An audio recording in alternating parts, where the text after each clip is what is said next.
Welcome back into the ESPN studios. We've just gotten the final draw from Bucharest ahead of next summer's European Championships. Craig, Burley, Taylor Twellman, Sebastian Salazar in studio. We've got Ian Darke joining us from London. Ian, let's start with Group F. It is the group of death. Exactly, I guess, what we wanted, right?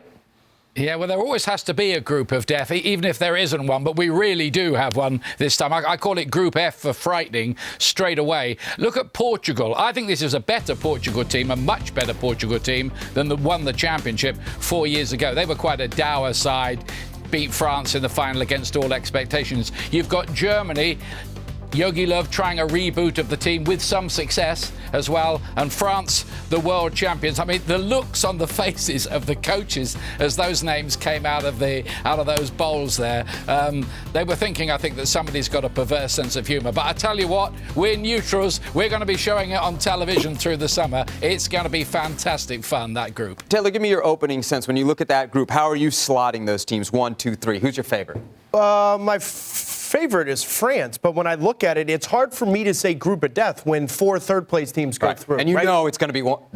You would assume it is, and I go back to 2016. Group F was the exact same thing, determined the most difficult group going in. Portugal didn't win a single game. They ended up winning the European Championship. So I look at it and say, yeah, while Portugal has only beaten France once out of their last 10, and Germany haven't beaten France since 2014, I'd assume whoever's going to finish third in this is going to get through. So while we do say it's a group of death, I look at it and say, because 4 of the 6 third-place teams going through, I think that takes away from this group more so than in years past when we'd say, oh, wait a minute, one of these teams isn't going through. I love when the director there on site cut to the 3 managers, Joachim Low, Deschamps and Santos, and they were all sitting smiling, but you could tell inside they were going, this is a nightmare. Because I think the biggest pressure is going to be on Joachim Low, the German manager, because of the lack of momentum they had from the World Cup, where they were a debacle. There's been big changes there in terms of the playing staff. A lot of the experienced players have gone. They did pick up some momentum during the qualification process where they played better. But I fancy France against them. And also Germany playing Portugal. Portugal are one of those sides that are so difficult to play against. Plus, they've got a sprinkling of stardust in the team now with young João Felix.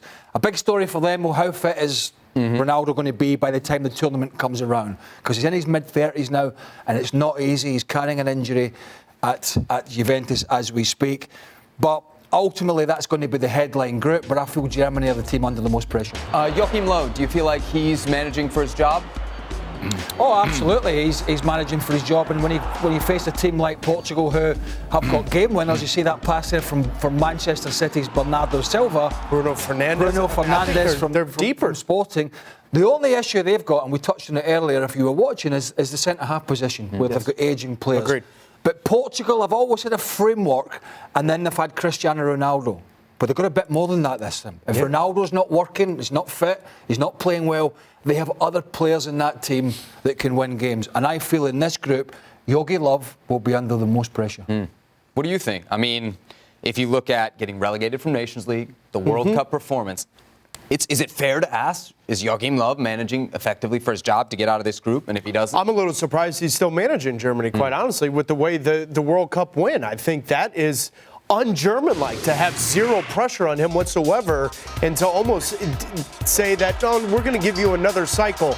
Now, Joachim Low over the last, I'd say, 4 or 5 months has said they're too young to be considered favorites. But now when you have a young, inexperienced team that hasn't won trophies the way Joachim Low has said it in the press, Ian and Craig are 100% right. You look at this group. But I go back to my point, guys. Third-place team most likely is going to go through. So how much pressure is really on him? The one thing I didn't like about his man management skills in terms of after the World Cup, when he changed things, and it is an evolution for Germany, is he rang Mats Hummels and Jerome Boateng, and he retired. And Muller as well. And Muller, and he retired them from international football.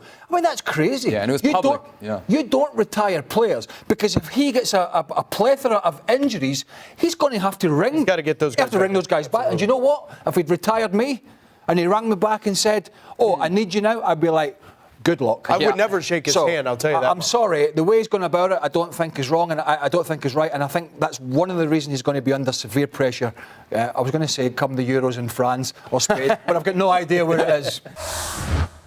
Well, thank you very much for watching ESPN on YouTube. For more sports highlights and analysis, be sure to download the ESPN app. And for live streaming, premium content, and let's not forget as well, ESPNFC 7 days a week. Subscribe to ESPN+.